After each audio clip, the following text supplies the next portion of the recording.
请刘嬷嬷。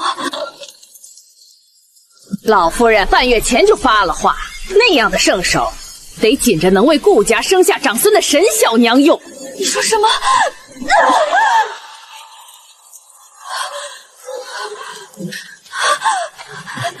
小姐您别吓我，您流了好多血，我这就去求主君，让刘嬷嬷来给您接生。去将军府。大娘子，老夫人特意吩咐了，您生产期间谁也不能出这院子。刘嬷嬷一时半会儿是来不了了。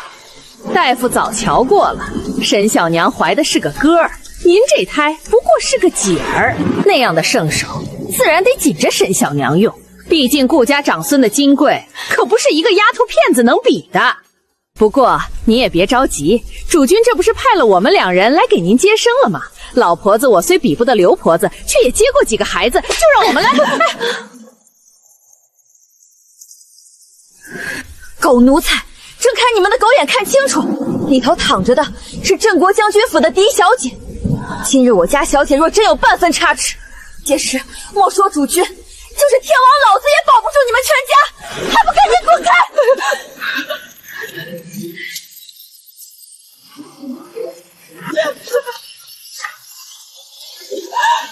我的意啊！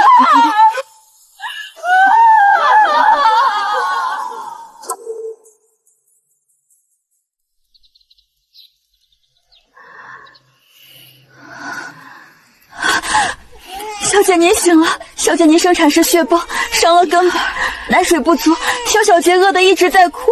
母亲呢？夫人守了小姐您2天2夜，眼睛都没合过，实在熬不住了，才刚恢复休息。那我生产期间，姑父可曾有人探望？回小姐，未曾有人探望过，连一碗催奶的汤水都未曾送来。小姐，你身子还虚，要去哪儿？去沈小娘院子里，去看看那个母凭子贵的贱人，如今是何等的疯狂。小公子福气大，真是可爱。余阳，你辛苦了。好一派其乐融融的景象。婉意，你怎么下床了？风大，快回去躺着，小心身子。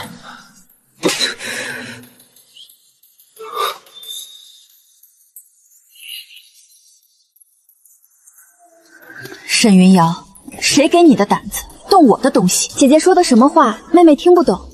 这玉佩是主君心疼我生产辛苦，特意赏我的。赏你的？这明明是我母亲特意去护国寺为我求来的。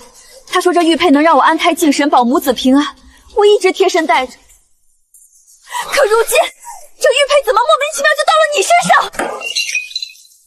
林婉意，你还有没有规矩？不就是枚玉佩吗？云瑶刚为我们顾家生下长孙，是我们顾家的大功臣。你一个生不出儿子的杜父，也敢在这里撒野？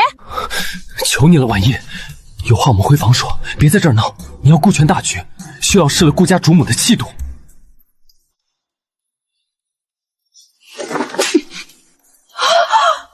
顾全大局，休要失了主母的气度。顾言琛，你让我顾全的，就是要我用我林婉意的命，扑救你爱妾和庶子的富贵路吗？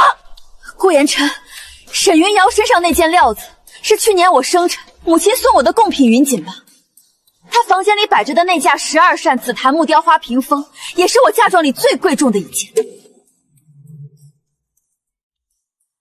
我都不知道顾家一个清流世家从哪里学的这偷梁换物的本事，真是让我大开眼界。那屏风是母亲说你院里东西多，暂时挪过来给云瑶用用挡挡风。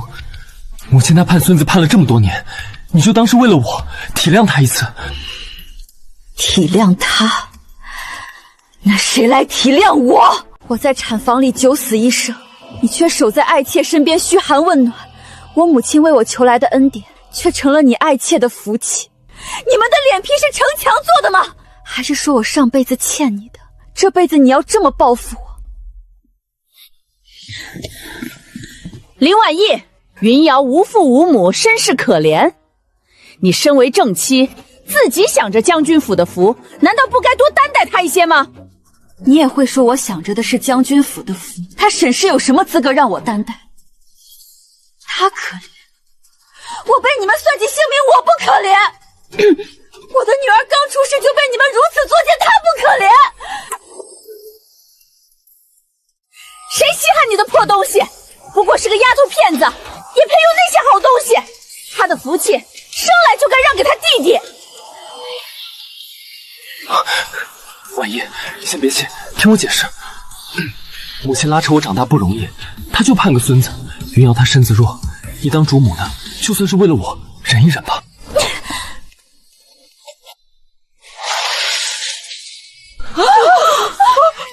忍，我已经忍得够久了，今日是该跟你们清算了。反了天了！林氏，你竟敢如此顶撞夫君，污蔑婆母！我们顾家怎么娶了你这么个泼妇？刘嬷嬷，大娘子有何吩咐？我生产那日，你为何会在沈小娘院里？她一个妾室，有何权利动用该为主母接生的嬷嬷？还是说你收了我婆母什么好处，让你弃我于不顾？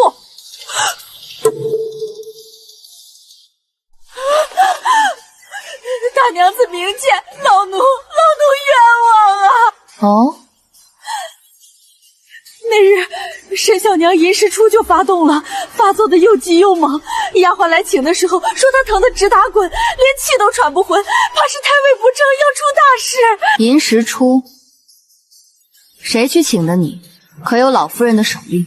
是沈小娘身边的大丫鬟云儿。老夫人当时就在沈小娘院里守着，亲口吩咐老奴先顾着沈小娘这边，说您身子骨一直硬朗，又是头胎生得慢，等这边稳住了，老奴立刻就过去。稳住了再过来。我卯时初发动，辰时就见了红，采薇前后派了3拨人去请你，每一次都传话说我血崩难产，性命垂危。那时候你在做什么？老奴那会儿正给沈小娘正太位，实在走不开。老夫人也说沈小娘怀的是顾家嫡长孙，万万不能有闪失。您那边生个女孩，总归稳妥些。嫡长孙，婆母，这话是你说的？是我说的又怎么样？云瑶怀的是顾家的种，还是个哥儿，那是顾家的香火。你怀的不过是个丫头片子，能一样吗？刘嬷嬷是宫里出来的圣手，自然要用在刀刃上。刀刃上？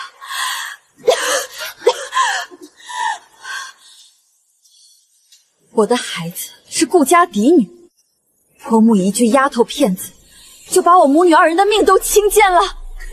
轻贱又如何？没让你把嫁妆都拿出来补贴云瑶母子，已经是我大度了。母亲，您别说了。婉仪，母亲就是盼孙子盼得急了，口无遮拦，你别往心里去。刘嬷嬷也是奉命行事，她一个下人，哪敢不听主母的吩咐？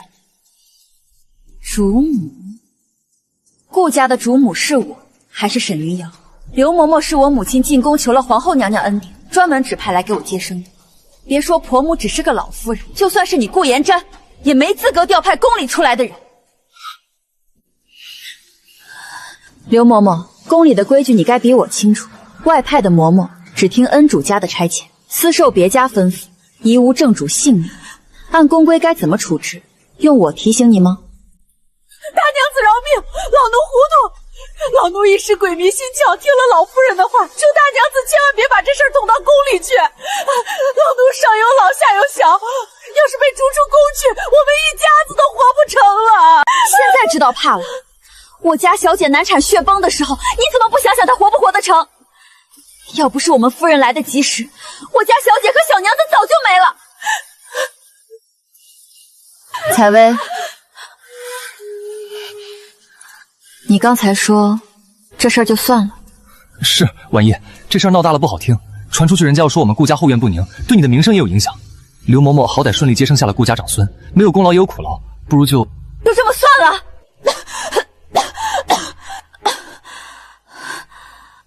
顾顾言晨，我在产房里流了半床的血，差一点就死了，你现在跟我说算了？我知道你受委屈了，可事情已经发生了，孩子也都平安生下来了。你要是气不过，我让云瑶给你赔罪，好不好？赔罪？我女儿生下来就不足惊讶，连哭声都弱得像猫叫。我血崩伤了根本，一句赔罪就能把这些都抹了？姐姐，都是妹妹的错，妹妹当初就不该怀这个孩子，不该抢了姐姐的稳婆。姐姐要是心里不痛快，就打妹妹几下出气吧，千万别气坏了自己的身子。你刚生完孩子，下床做什么？小心落下病根。又不是你的错，凭什么给他赔罪？沈云瑶，你别在这装模作样。我问你，你当日当真胎位不正，可有大夫的诊脉记录？给你正胎位的是刘嬷嬷，那你说说，你是诊后位还是横位？刘嬷嬷给你用了什么手法？正了多久才正过来？我当时疼得糊涂了，哪里记得这些？只知道疼得厉害。刘嬷嬷摸了摸，就说胎位不好。后来慢慢就好了，慢慢就好了。宫里的稳婆正胎位，少说也要1-2个时辰。我这边从卯时疼到午时，稳婆连面都没了。合着我这个正妻的命，还不如你一个妾室金贵。姐姐怎么能这么说？主君和母亲看中我肚子里的孩子，也是看中顾家的香火。姐姐生的也是顾家的骨肉，只是哥儿终究要承袭家业的。承袭家业？顾家的家业是祖上印印，还是靠我的嫁妆撑着？你心里比谁都清楚。婉意，那些东西都是母亲暂时挪过来用用，等云瑶出了月子，我就让人给你送回去。你别生气，气坏了身子不值得。暂时挪过来，不必了。今日我就在这里，把话说清楚。第一，我所有的嫁妆、陪嫁的首饰、家具、字画，限你1个时辰之内，原封不动的给我抬回我院子里。少一件，我就拿着嫁妆清班去衙门，告你们顾家侵占戚家财产。你敢！嫁出去女儿泼出去的水，你的嫁妆就是顾家的，凭什么拿回去？凭这些东西的契书都在我手里，白纸黑字写着是我林婉意的私产。别说你是我婆母，就是顾延战也动不得半分。第二，这2个当日拦着采薇不许她出门报信的奴才，立刻打20板杖，发送到极北之地，永世不得回京。大娘子饶命！大娘子饶命啊！是老夫人让我们做的，不关我们的事。老夫人让你们做，你们就做。我家小姐是府里主母，你们眼里只有老夫人，没有主母。老奴不敢，老奴知错了。被主的奴才，发卖都是轻的。婉意，2个婆子而已，打一顿撵出去就行了，何必发卖那么远？谢主君，求主君开恩啊！他们也是听吩咐办事，罪不至此。听吩咐办事就可以罔顾主母性命？顾延琛，我没跟你讨价还价，这2件事，你要么现在就办，要么我就一头撞死在这珠子上。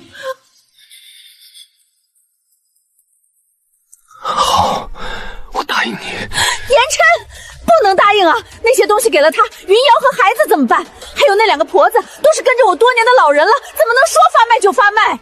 母亲，够了，你还嫌不够乱吗？照他说的办。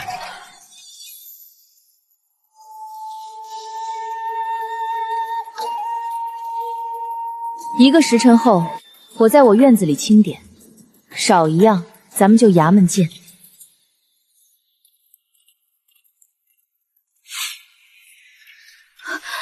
小姐，您刚才太吓人了，真要是有个好歹可怎么办？我不撑着点儿，他们只会觉得我好欺负。今日要是退一步，以后他们就敢步步紧逼。可您拿自己的性命做赌注，也太危险了。我赌的不是我的命，是顾家的名声，是顾延琛的前程。他最看重的就是仕途和脸面，他不敢赌。大娘子，您可算回来了。方才院里的小丫鬟都传开了，说您在沈小娘院里发了好大的火，老奴还真怕您气坏了身子。嬷嬷放心，我心里有数。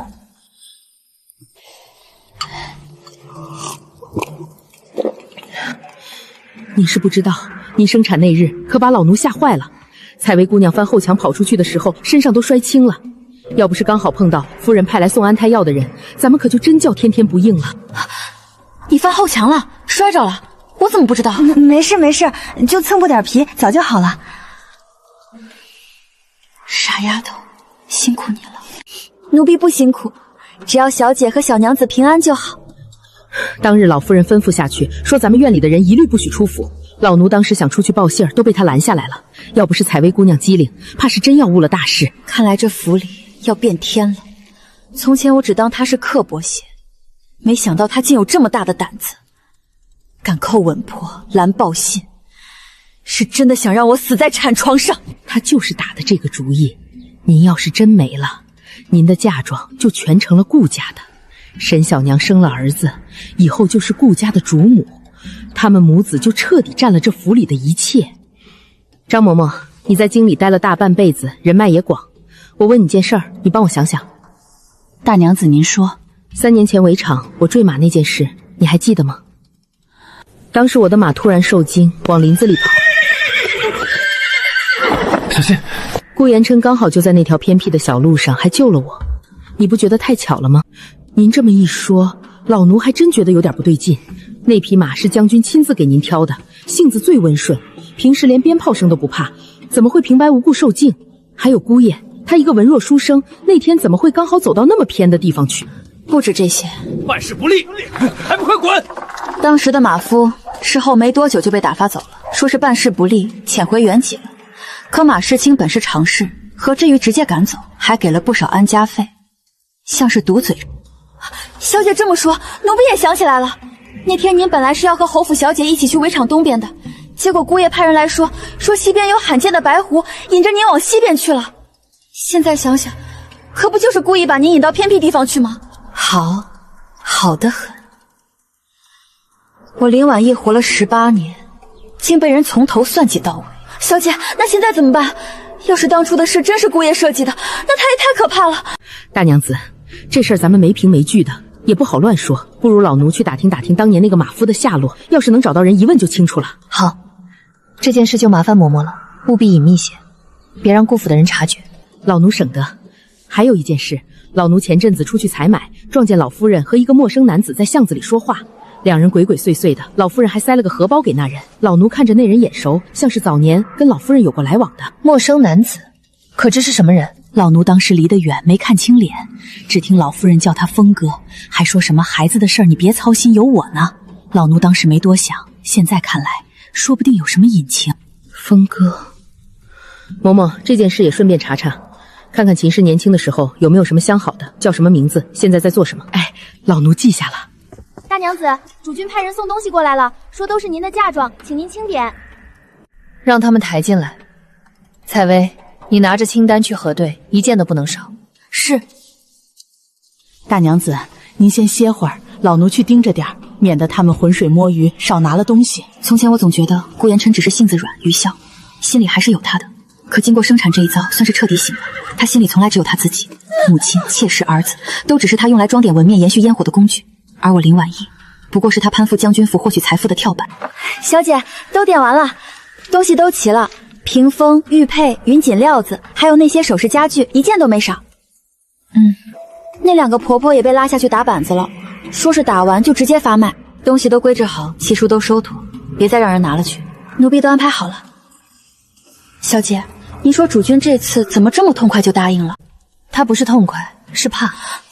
他怕我真死在这里，怕我爹找他算账。如今北京战事起，我爹手握重兵，陛下都要倚重几分。他一个小小的翰林院编修，哪敢得罪林家？也是，他就是欺软怕硬。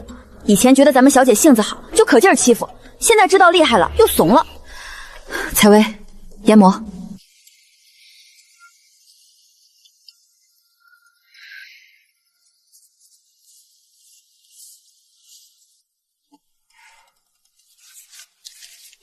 张嬷嬷。大娘子，嬷嬷，这封信麻烦你亲自送出去，交给你侄儿，让他走军医，务必尽快送到我爹手里。路上小心，别被顾府的人劫了。大娘子放心，老奴省得。不知道父亲什么时候能收到信，也不知道父亲能不能回京。北境战事吃紧，父亲作为主帅，理应驻守边关。大娘子，好消息！将军收到信了，说已经在回京的路上了，最多3天就能到京城。真的？父亲他能脱身？将军说北境局势已经稳住了，他本来就打算回京述职，接到您的信就加快行程了。将军还说让您千万别委屈自己，等他到了，一切由他做主。太好了，将军回来了，看谁还敢欺负咱们小姐。对了，大娘子，老奴还查到了当年那个马夫的下落。他根本没回老家，就在京郊的庄子里种地。老奴找着他了，他一开始还不肯说，后来老奴吓唬他说要送他去衙门，他才招了。他怎么说？他说当年是有人给了他50两银子，让他在马的草料里加了点提神的药，那药会让马变得暴躁易怒。给他银子的人是姑爷身边的小厮。他还说姑爷当天特意吩咐过，让他引着您往西边林子去，说那边路好走。果然是这样，原来从一开始就是一场彻头彻尾的骗局。什么英雄救美，什么一见钟情，全都是顾延山演出来的。小姐，我没事，知道了真相也好，至少不用再自欺欺人了。嬷嬷，那个马夫能不能让他写个供词，签字画押，以后说不定用得上。老奴已经让他写了，也按了手印，您看都写清楚了，连那个小厮的名字都写上了。好，嬷嬷做得好。还有秦氏那边查到了吗？查到了些眉目。秦氏年轻的时候，娘家还没败落，和一个叫王峰的书生定过亲。后来秦家败了，王峰也没了音讯，秦氏才嫁进了顾家。老奴打听了一下，那个王峰现在就在京城做点小生意，过得不太如意。老奴还找人盯着他，发现他每隔半个月就会和秦氏见一面，每次秦氏都会给他银子。王峰，秦氏和他还有牵扯，看样子是旧情未了。而且老钟还听说，顾老爷在世的时候，就有人私下议论，说姑爷长得不像顾老爷，反倒有点像那个王峰。不像顾老爷。如果顾延滩不是顾家的孩子，那秦氏做的一切就更说得通了。他急着抱孙子，急着侵占他的嫁妆，说不定就是想把顾家的东西都留给他和秦府的后代。嬷嬷，麻烦你继续盯着这个王峰，最好能找到人证，证明秦氏和他一直有往来。是，大娘子。另外，再想办法找一找顾家当年的老人，问问顾老爷在世时的事。老奴明白，这就去安排。等父亲来了，我不仅要合理，还要让顾家身败名裂。顾延深算计了我3年，秦氏害我差点1尸2命，这笔账我要连本带利的讨回来。放开！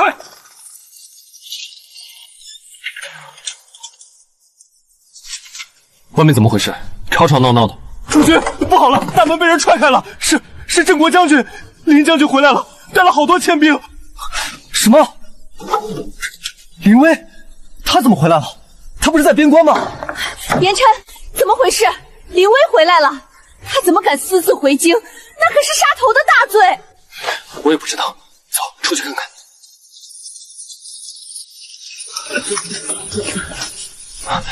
岳父大人，您怎么回来了？边关战事……少跟我扯别的，我女儿呢？婉意在院里呢，她身子还虚。言琛，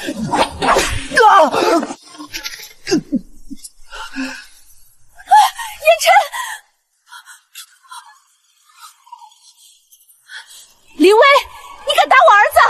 我们顾家也是书香门第，朝廷命官，你别仗着有兵权就胡作非为。胡作非为？你们顾家合起伙来害我女儿的时候，怎么不说胡作非为？我告诉你，我女儿和外孙女要是有个3长2短，我踏平你顾府，给他们母女陪葬。带路，去我女儿院里。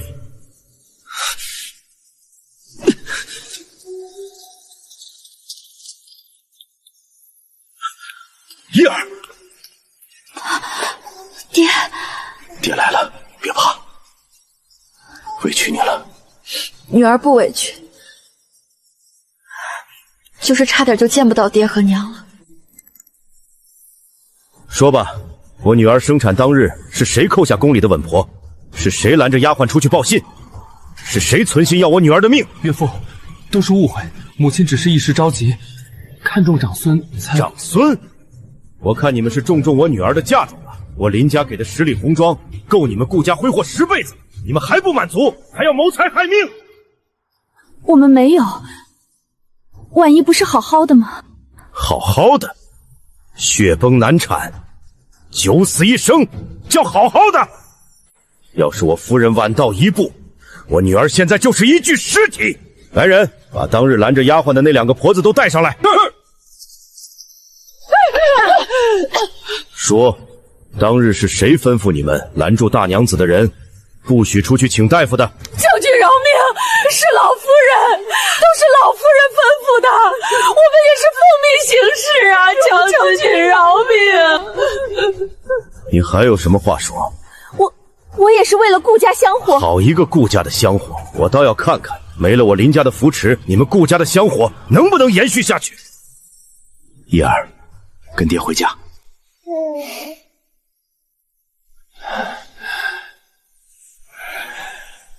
岳父，您不能带婉仪走，您无照擅自回京，乃是藐视皇权的重罪。要是被御史知道了，参您一本，就算您功勋所躲，也难逃律法治责。小婿也是为了岳父着想。您现在速速返回边关，今日之事，小婿可以当作从未发生。哼，顾延琛，你好大的胆子，竟敢威胁本将军！本将军行事，还轮不到你指点。至于有没有圣旨，就不劳你操心了。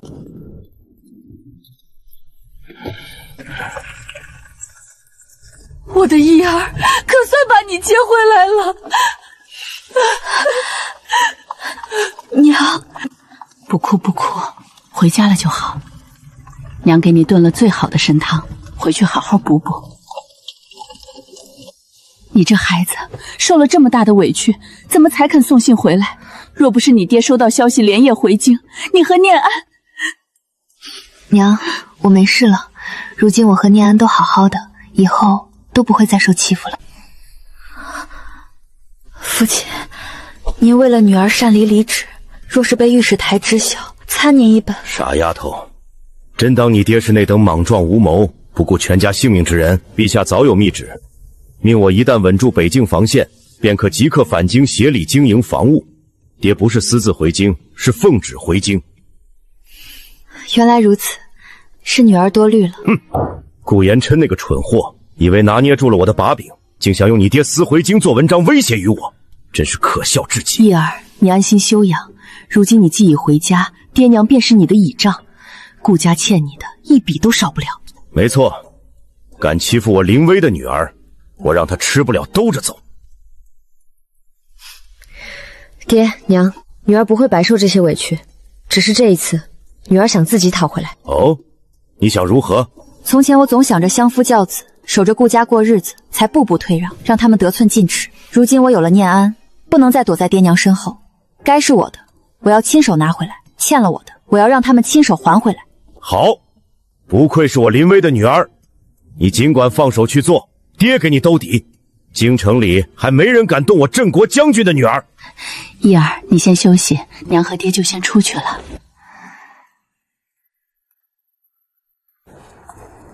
你真打算就这么算了？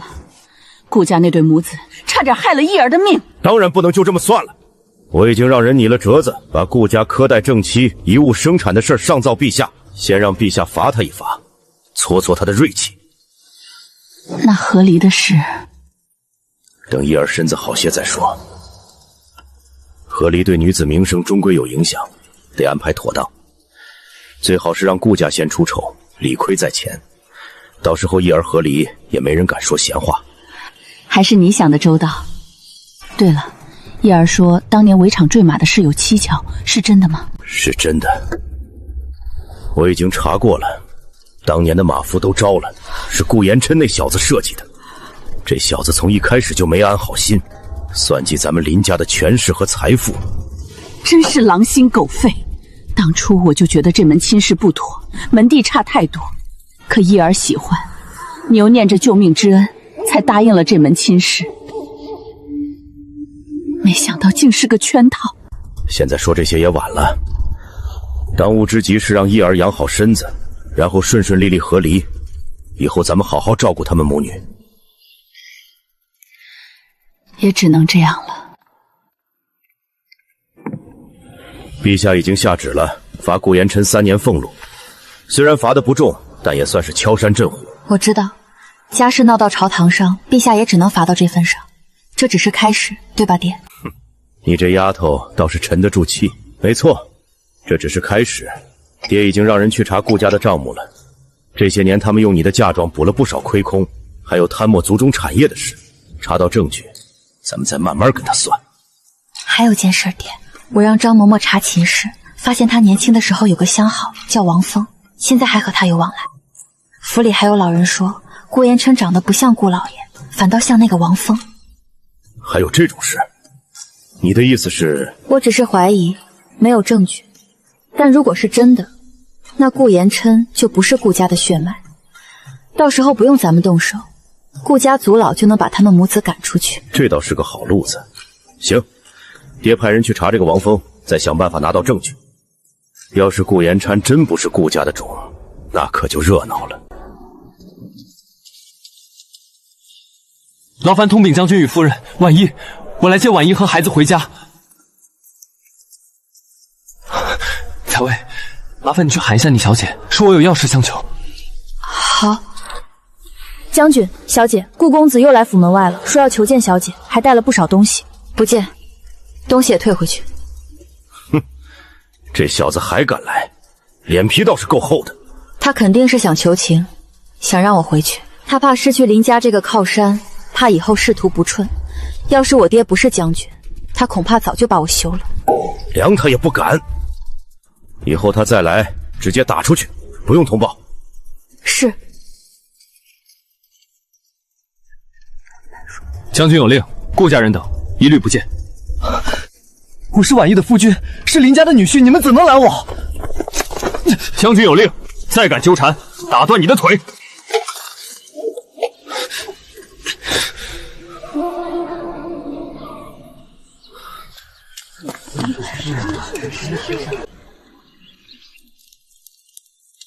小姐，顾公子自从吃了闭门羹后，又派人送信来了，就是这几人攒下的，都在这儿了。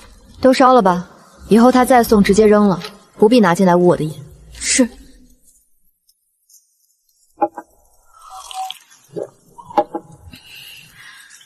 等我养好身子，顾家欠我的，我要一笔一笔拿回来。仔细着凉，月子里落下宫病，可是一辈子的事儿。账册什么时候不能看，偏要急这几日。娘，我心里有数，再过几日就出月子了，我得先把这些账理清楚。你那些嫁妆，当初抬进顾府的时候都是登记造册了的，如今只怕早被秦氏那个毒妇挪得差不多了。挪了多少，我就要他加倍吐出来。娘，出月子那日，我想回一趟顾府。回去做什么？那等肮脏地方不值得你脏了脚。你要什么，娘派人去取就是了。娘，女儿长大了，如今已经做了母亲，不能一辈子都躲在您和爹的庇护之下。顾家欠我的不只是嫁妆，我要亲自去，当着全府下人的面，把属于我的东西拿回来，把他们欠我的账一笔一笔算清楚。好，那你万事小心。知道了，娘。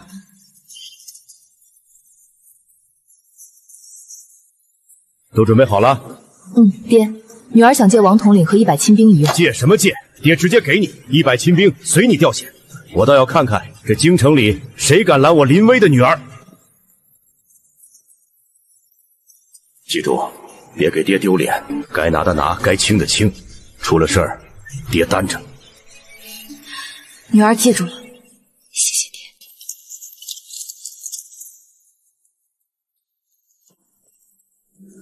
林夫人，您怎么回来了？闪开！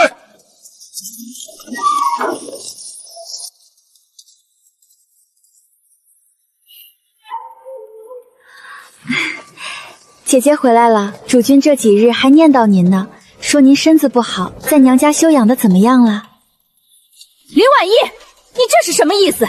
带着兵闯进夫家，还有没有一点为人媳的本分？本分？当初你们合谋换我的催产药，要我和女儿的命时，怎么不跟我讲讲本分？你胡说八道什么？生产本就是鬼门关走一遭，你自己身子弱，关我们什么事儿？周先生，开始吧。是，大小姐。大小姐嫁妆共计良田1200亩，分布在京郊3处，绸缎庄、米铺、当铺各2间，共计铺面6间，黄金300两，白银5万两，珠宝首饰172件，古玩字画24箱，绸缎布匹360匹。听清楚了吗，秦氏？你上次送回院里的不足这1/10，你以为能瞒过采薇，能瞒过我吗？我听不懂你在说什么。沈小娘，你头上这只赤金枪红宝步摇，你腕上的羊脂玉镯，是我母亲的陪嫁42件。你胡说，这些都主君赏我的。还有你衣襟上的珍珠抹额，也是我嫁妆里的东西。顾延琛用我的嫁妆赏你，倒是大方。采薇，按车子收，属于我的东西，一件都不能热下。是，小姐。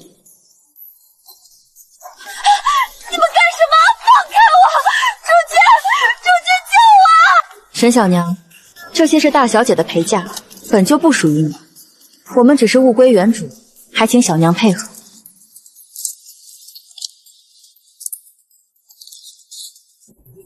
林婉仪，你太过分了！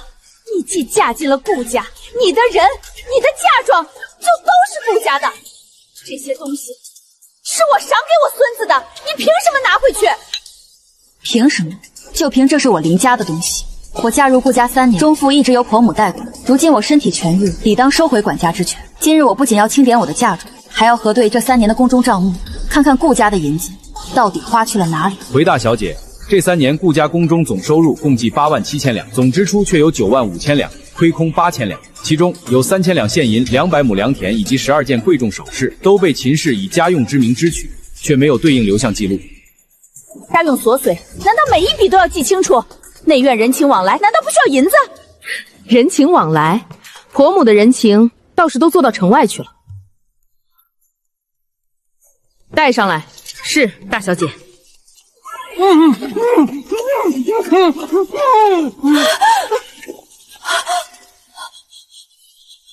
婆母，这位王峰先生，您应该认识的。不认识，不认识。城外那处3进的宅院，您买给他的。那200亩良田，您过到他名下的，还有我嫁妆里的那些首饰，也都进了他的当铺。您用顾家的公银，用我的嫁妆，养您的外室情夫，这笔账，咱们是不是该好好算算？你血口喷人，是不是血口喷人？人证物证俱在。快去请顾家族老，我要当着顾家宗族长辈的面，把所有事情都摆到台面上，算个清清楚楚。林婉仪，你到底想干什么？你带着人闯我顾府，羞辱我母亲，你还有没有王法？王法？顾延琛，你母亲私吞公产，挪用儿媳抱养男，这才是违了王法，坏了家规。我请族老过来，就是要请诸位长辈秉公处置。你在胡说些什么？延琛，让他把话说完。若真是秦氏做了错事，顾家自有家规处置。诸位长老，秦氏挪用公银，侵占嫁妆，证据确凿，这是其一。还有一件更大的事，关乎顾氏血脉传承。婉仪不敢隐瞒，也不得不说。何事？你尽管说。 25年前，秦氏尚未出阁时，便与这位王峰私通，珠胎暗结。为了攀附权贵，她设计嫁给了当时还是翰林学士的顾老太爷，带着身孕进了顾家门。所以，顾延琛根本就不是顾老太爷的亲生儿子，他的生父是眼前这个王峰。你胡说！你撒谎！我是顾家嫡长子，怎么可能就不是父亲的儿子？母亲，你告诉他这不是真的，你说话呀！言琛，你别听他胡说，他是故意报复我们。是不是报复？滴血验亲，一试便知。来人，取清水来。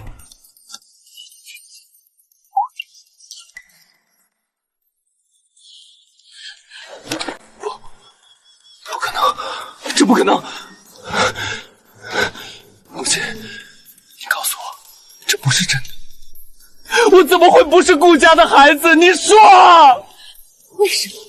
你问我为什么？因为你本来就不该存在，你就是个错误，是我为了进顾家这个富贵窝不得不带进来的野种。那个老不死的顾行礼不过是我的一块踏脚石。我真正爱的人一直是风哥，要不是当年我家道中落，风哥又一时捆顿，我怎么会嫁到顾家？都是你！要不是你这个拖油瓶，我早就和风哥远走高飞了。你占着顾家长子的名分，享受着顾家的一切，你还有什么不满足的？不！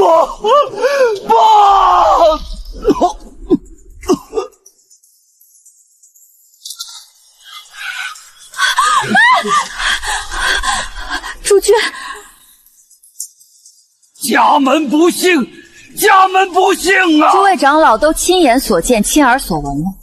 秦氏私通外男，混淆顾氏血脉，窃居主母之位20余年，其心可诛。至于顾言琛，哦不，或许该叫他王言琛，身世既已明了，他自然再无资格担任顾家家主，更不配为我林婉意的夫君。婉意今日请诸位长老前来，一是澄清此事，还顾家血脉一个清白；二是向顾家请旨，与顾言琛和离。我的所有嫁妆理应完璧归赵。秦氏与王峰所犯之事该如何处置，便请诸位长老依族规家法秉公办理。我在将军府静候各位的佳音。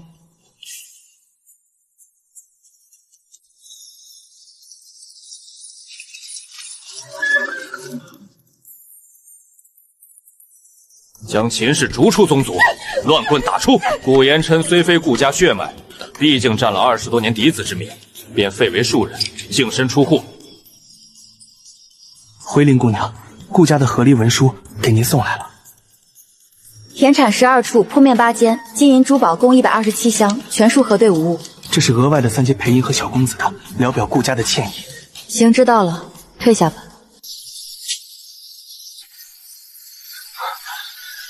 婉意，你见我一面，就一面。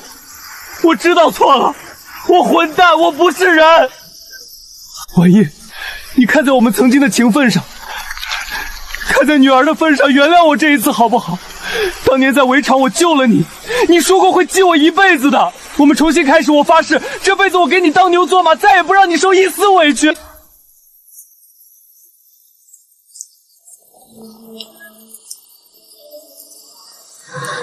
小姐，雨这么大，他都跪了2个时辰了，要不要开门？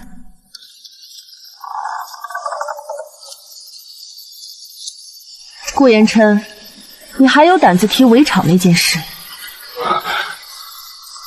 婉意，你用这救命之恩裹挟了我这么多年，当年到底是怎么回事？你以为我不知道吗？我只是念着夫妻情分，不愿拆穿你罢了。顾言琛，你这迟来的深情比地上的泥还贱。至于我的宝贝女儿，她姓林，叫林念安，从今往后与你顾言琛再无半分干系。婉意，林婉意，你回来！听说了吗？秦氏和那个王峰被赶出京城后，日子过得很惨。王峰好赌，没多久就把银子输光了，还欠了一屁股债。最后把秦氏卖给了一个外地富商做田肥，那富商性子暴虐，不到半年，秦氏就被折磨死了。个人有个人的路，都是他自己选的。还有那个沈云瑶也被赶出了顾府，带着个孩子，名声又臭，没人敢娶她。听说流落到了城南的暗娼馆，他那个儿子前些日子染了风寒，没熬过去，夭折了。都是报应。小姐，北京那边又寄东西来了，说是一个姓王的小卒托人捎回来的，说是给小姐、给小主子的。又是他，这种钱咱们家不缺，不如退回去。不用退，这是他给念安的心意。念安有权利知道，这世上除了母亲和外亲府，还有一个人在牵挂着他。我不会原谅他，也不会让他认回女儿。但他是生他的人，这点改不了。这些银子我替念安存着，等他长大了，我会告诉他真相。至于怎么选，是他的事儿。